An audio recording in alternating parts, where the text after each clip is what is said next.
Buenas tardes, profesor, espero que muy bien. Esta es nuestra exposición con respecto a la introducción a la transmisión de datos. Mi nombre es Sergio Guerrero y voy a ser el primero en exponer. Yo voy a exponer con respecto a la transmisión de datos. La transmisión de datos viene dada por la necesidad de comunicar.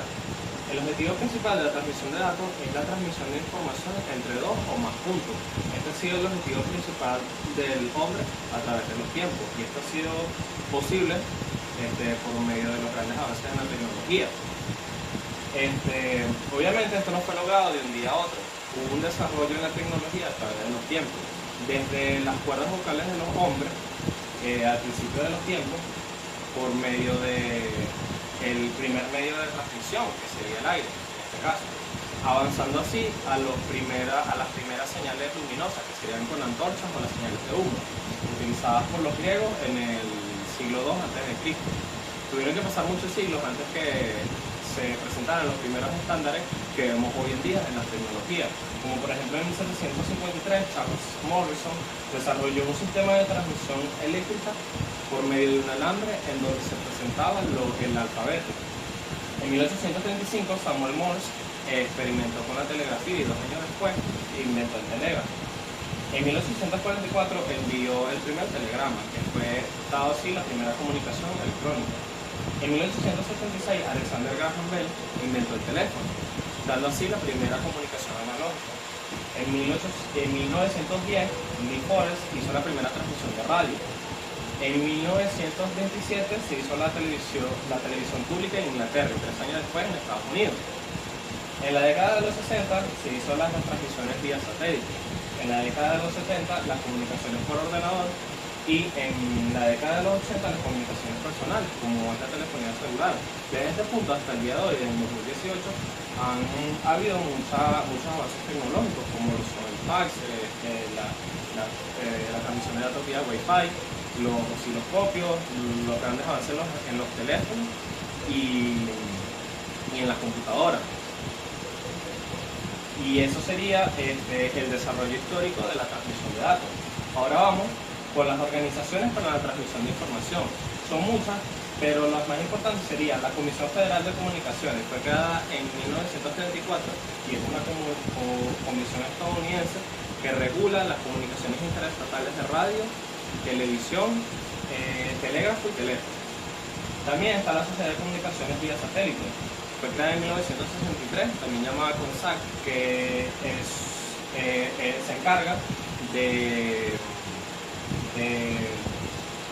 promover el uso de las vías satélites. También tenemos la Organización Internacional de Normalización, fue creada en 1947 y esta se encarga de la estandarización de los dispositivos. Y la Intelsat, que es la Organización Internacional de Telecomunicaciones vía satélite, fue creada en 1964 y esta se encarga de dar a conocer el buen uso de las comunicaciones vía satélite. Y esta organización está comprendida por más de 100 países. Comunicación, telecomunicaciones y teleinformática. Tienen sentidos similares, pero cada una tiene distintos significados como tal. Para nosotros la comunicación es la actividad asociada al intercambio o a la distribución de información. La telecomunicación es la acción de comunicarse a largas distancias. Las telecomunicaciones es la tecnología que permite la comunicación a distancia. Y la teleinformática está constituida por la contracción de las telecomunicaciones y de la informática. Se puede decir que en ella se reúnen los aspectos técnicos de cada una de estas especialidades. La comunicación es local y remota. La transmisión de datos locales también es denominada en planta.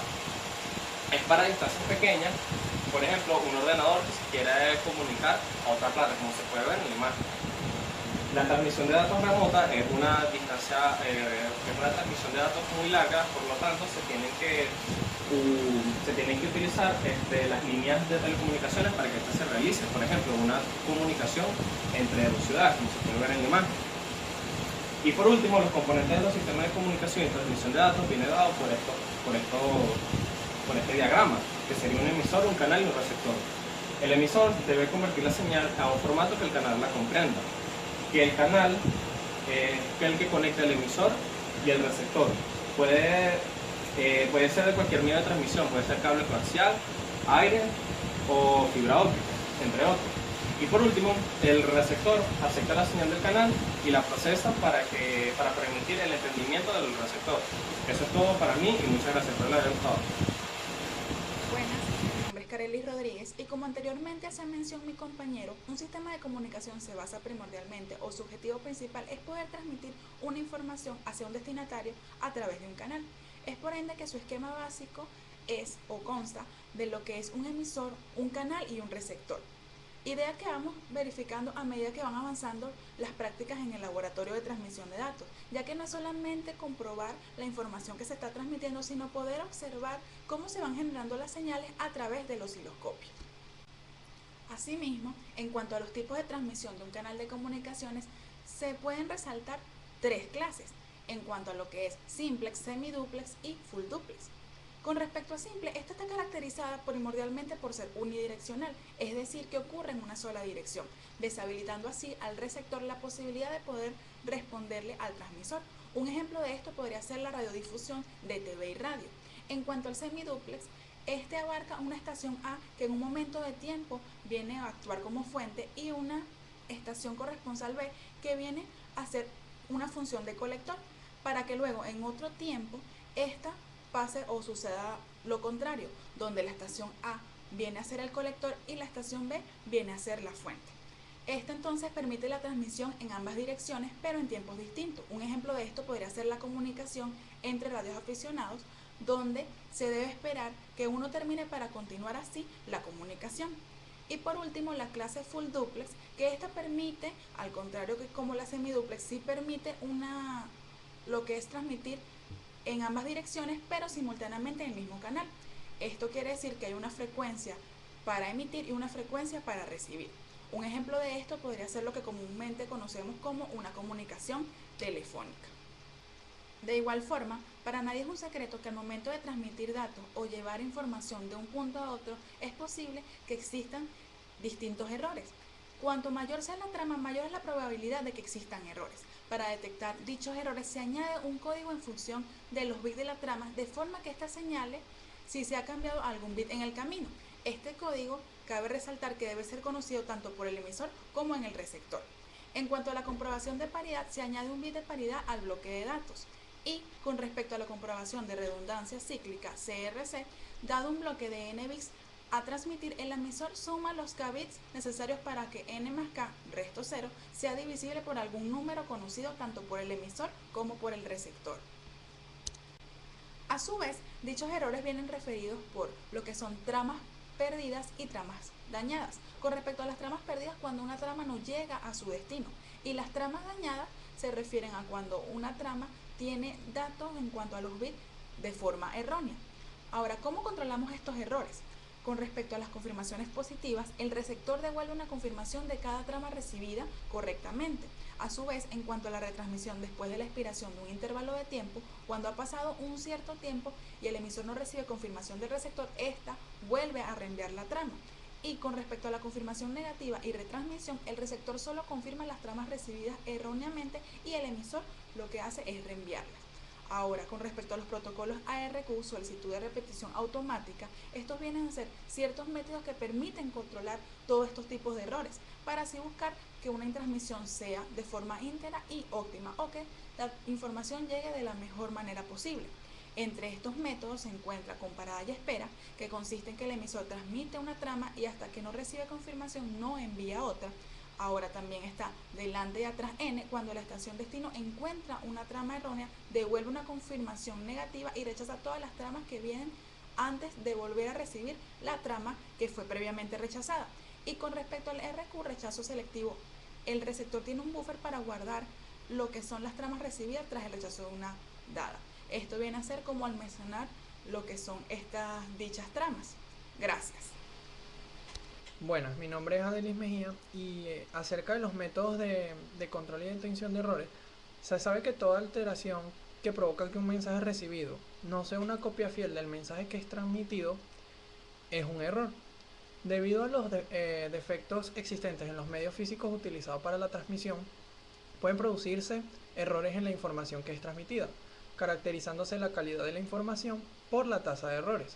La tasa de errores depende de las condiciones de los elementos del soporte físico que es utilizado en la transmisión y se expresa como la relación entre el número de bits erróneos recibidos y el número total de los transmitidos. La calidad de la información es incompatible en algunos casos con los niveles de seguridad que son necesarios en las aplicaciones informáticas, por lo que es necesario disponer de unos equipos que permitan detectar o incluso corregir los errores producidos por la transmisión. La protección contra los errores consiste en insertar en cada extremo del enlace un dispositivo, o sea, un codificador y un decodificador. Códigos detectores de errores. Los más utilizados son los siguientes: los métodos basados en la paridad y los métodos basados en el uso de códigos de redundancia cíclica. En los métodos de la paridad, un bit de paridad es un bit que se le añade a un dato con el fin de protegerlo contra los errores. El tipo de paridad más sencillo es la paridad lineal o de carácter y consiste en añadir un bit de la derecha de cada carácter a transmitir, de modo que el número de bit a 1 en el conjunto del carácter positivo de bit extra sea par o sea impar, lo cual se habrá establecido de antemano. Cuando el valor del bit de paridad se ajusta para que el número de bits con un valor no sea par, se tiene una paridad par e impar en el otro caso. Los métodos basados en el uso de códigos de redundancia cíclica, sabemos que el codificador es un dispositivo que asigna a cada bloque de k bytes de la fuente un bloque de longitud n. Es conveniente reducir la complejidad del codificador utilizando unas reglas de codificación sencillas, siempre que no se degraden las posibilidades del código resultante. Para ello se utilizan códigos con sencillez de codificación o códigos de líneas. Códigos correctores de errores. Los sistemas de corrección de errores se basan en la idea de reconstruir la información original a partir de los datos que son recibidos. Están compuestos por los datos originales más la redundancia. Luego, la recuperación de la información tiene lugar en el equipo receptor. El modelo más popular de sistemas de corrección es basado en los códigos de Hamming. Los códigos de Hamming se basan en añadir a cada una de las palabras de información que se va a transmitir un conjunto de bits de redundancia.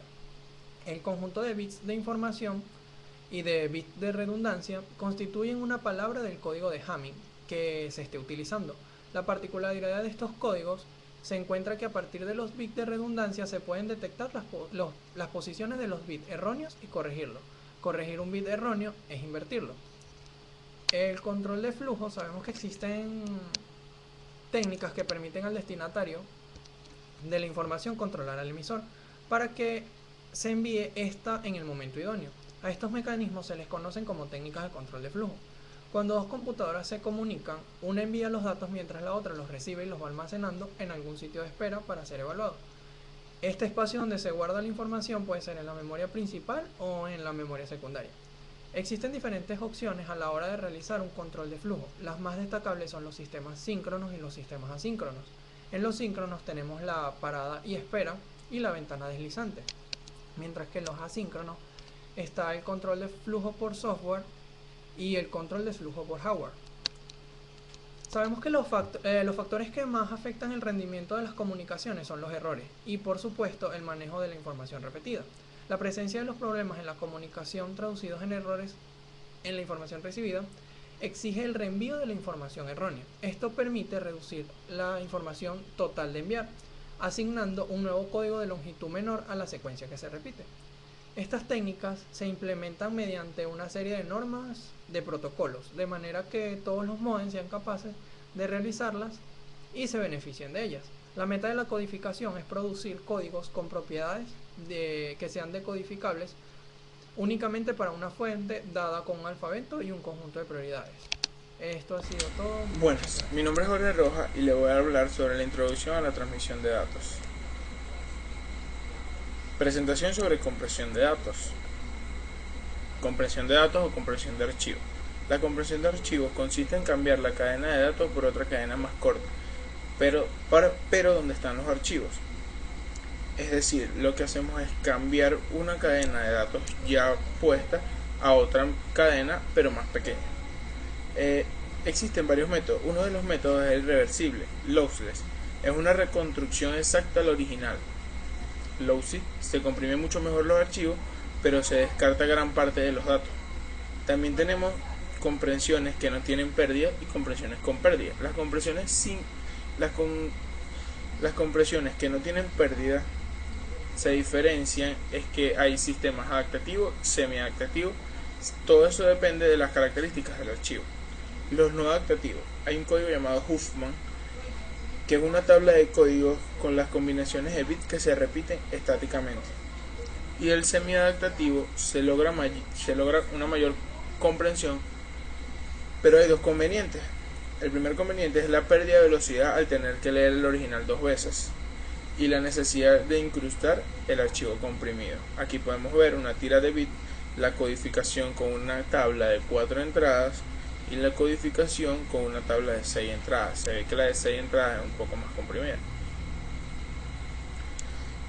Adaptativos es el método más simple y solamente es sustituir una serie de variables repetitivos por claves con indicadores numéricos. Como lo podemos ver en el ejemplo, vienen 3 ceros, 3 códigos 0 o 3 códigos apagados, se coloca el 3 por 0. Eso es un código. El Lempel Sit West consiste en una lectura única y sin tabla de código. Existen también compresiones con pérdida y es una categoría universal con el formato JPEG. Este tipo de formato es capaz de reducir algunos pesos informativos en menos del 1%. Todo consiste en una compresión ajustable dependiendo de la calidad de imagen y de qué tanto se pueda comprimir. Existe una transformada discreta del coseno. Es la imagen de entrada es dividida de n por n píxeles. Este tamaño no es que se escoge, sino que se da en una relación de comprensión debido a la calidad. También se pueden comprimir audio y video. La comprensión de audio MPEG tiene varios estándares. MPEG-1 es el estándar inicial para la comprensión de video y audio. MPEG-2 es el estándar para la transmisión de televisión, usado en televisión digital. También es usado en DVD. MPEG-3 originalmente fue diseñado para la televisión en alta definición, HD. Y MPEG-4 expande el MPEG-1 para soportar video y audio en conjunto, contenidos 3D, y es usado en Blu-ray más que todo. MP3 es comprensión de audio. Formato de audio que combina gran calidad de sonido y poco tamaño. El formato redujo el tamaño de los archivos de música conocido hasta 10 veces sin perder nada de la calidad. Muchísimas gracias.